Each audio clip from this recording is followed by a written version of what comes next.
दोस्तों, आप किसी से मिलते नहीं, मिलवाए जाते हैं। यह कहानी करुणा, आत्मबोध और पूर्व जन्मों के कर्म सिद्धांत से जुड़ी है। यह कहानी बुद्ध के समय में कही गई एक जातक कथा के रूप में प्रस्तुत है, जिसमें बौद्ध दर्शन जैसे पुनर्जन्म, करुणा, त्याग और आत्मबोध की झलक है। तो आइए सुनते हैं। प्रथम भाग, विहार में उपदेश। श्रावस्ती के जेतवन विहार में शीतल वायु बह रही थी। वृक्षों की शाखाएं मंद गति से हिल रही थी, मानो धम के मधुर स्वर में झूम रही हों। प्रभात के समय भगवान बुद्ध अपने भिक्षुओं के मध्य बैठे थे। सभी भिक्षु नतमस्तक होकर भगवान की वाणी की प्रतीक्षा कर रहे थे। उसी समय एक भिक्षु ने हाथ जोड़कर प्रश्न किया, भगवान, क्या यह सत्य है कि कुछ लोग जीवन में ऐसे मिलते हैं जो मानो जन्म जन्मांतर से हमारे अपने हों? भगवान बुद्ध ने मुस्कुराते हुए कहा, हे भिक्षुओं, यह मात्र संयोग नहीं होता। जो आत्माएं किसी काल में एक दूसरे से बंधी होती है, वे पुनः मिलती हैं। यही कारण है कि कुछ संबंध जन्मों के पार होते हैं। सुनो, मैं तुम्हें एक कथा सुनाता हूँ पूर्व जन्म की, जहाँ दो आत्माओं का बंधन करुणा और प्रेम से जुड़ा था। और फिर तथागत बुद्ध ने कहना आरंभ किया। द्वितीय भाग, सागरपुर नगर की कथा। बहुत समय पहले की बात है। हिमालय के दक्षिण में स्थित था एक सुंदर नगर, सागरपुर। इस नगर का राजा था धर्मकेतु, जो न्यायप्रिय और करुणाशील था। सागरपुर न केवल व्यापार का केंद्र था, बल्कि विद्या, साधना और आत्मबोध की भूमि भी थी। इसी नगर में जन्मा था एक ब्राह्मण बालक, अरण्य। उसका हृदय शांत था, वाणी मधुर और मन बौद्ध ज्ञान की ओर प्रवृत्त। बचपन से ही वह ध्यान, सेवा और शास्त्रों में रुचि रखता था। लोग कहते थे, यह बालक अवश्य कोई पुण्य आत्मा है।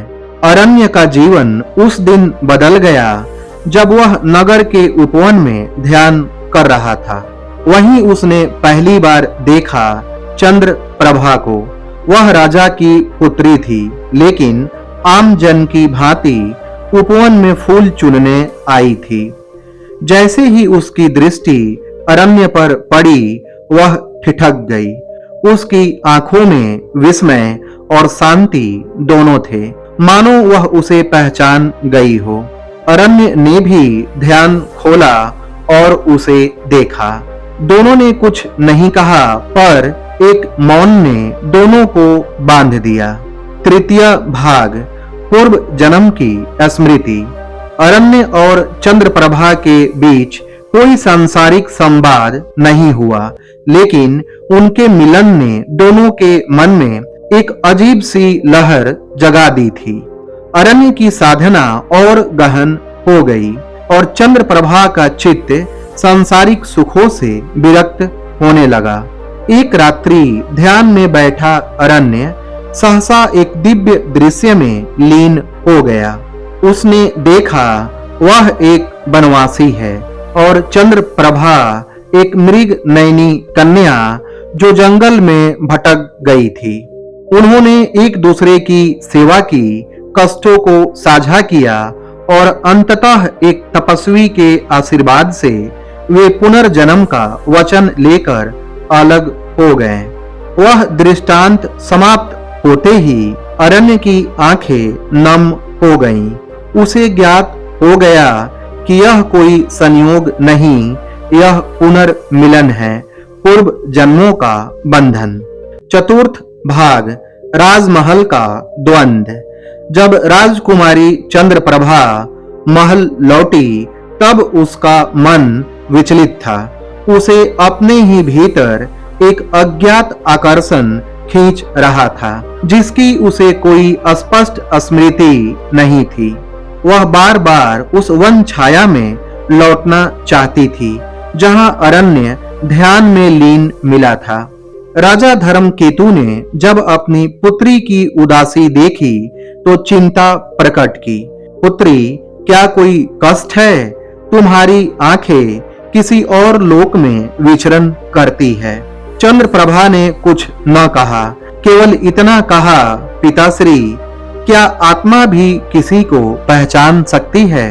राजा मौन हो गए। उन्हें ज्ञात हुआ कि यह प्रश्न साधारण नहीं। उधर अरण्य भी उसी खिंचाव को लेकर व्याकुल था। उसने अपने गुरु महातपस्वी सुबंधु से इस विषय में निवेदन किया। सुबंधु बोले, वत्स, यह कोई मोह नहीं, यह पूर्व जन्म का शेष बंधन है। परंतु ध्यान रखना, इस जन्म का उद्देश्य भोग नहीं, बोध है। यदि यह मिलन आत्मबोध को जागृत करे तभी वह पवित्र है। पंचम भाग, मिलन और धर्म पथ।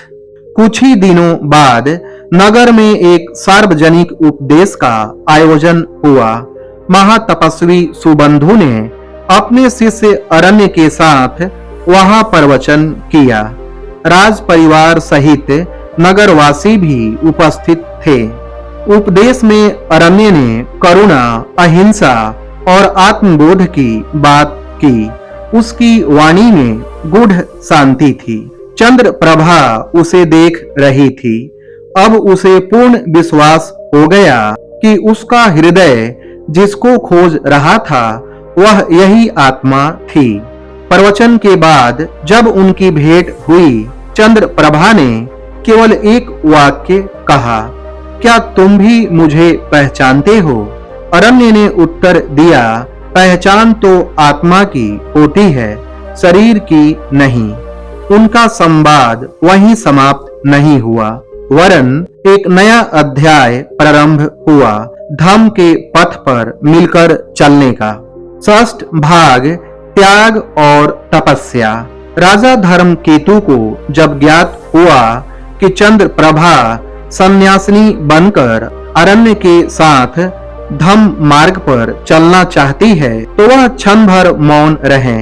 उन्होंने पुत्री से कहा, तुम्हारे पथ में राजा नहीं, पिता बोल रहा है। यदि तुम्हारा प्रेम भोग नहीं, सेवा है, यदि यह मिलन सांसारिक नहीं, आध्यात्मिक है, तो मैं तुम्हें आशीर्वाद देता हूँ। चंद्रप्रभा और अरण्य ने उसी दिन अपने सांसारिक वस्त्र त्याग दिए। वे साध्वी और भिक्षु बनकर हिमालय की ओर प्रस्थान कर गए। वर्षों तक वे मानव सेवा, तपस्या और ध्यान में लीन रहे। एक दिन दोनों ने एक ही समय महापरिनिर्वाण को प्राप्त किया।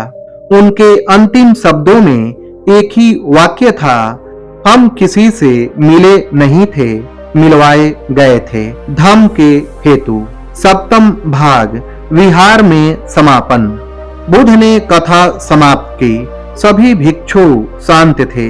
वह भिक्षु जिसने प्रश्न पूछा था उसने हाथ जोड़कर निवेदन किया, भगवान, क्या अरण्य और चंद्रप्रभा आप ही थे? भगवान बुद्ध मुस्कुराए और बोले, भिक्षु, वह भिक्षु मैं ही था और वह साध्वी आज मेरी संघ में एक प्रमुख आरिका है। संबंध केवल जन्म के नहीं होते, वे करुणा और बोध से जुड़ते हैं। दोस्तों, यह कहानी कैसी लगी कमेंट सेक्शन में जरूर बताएं। वीडियो पसंद आई हो तो इसे लाइक करें, शेयर करें और चैनल को सब्सक्राइब करें। धन्यवाद।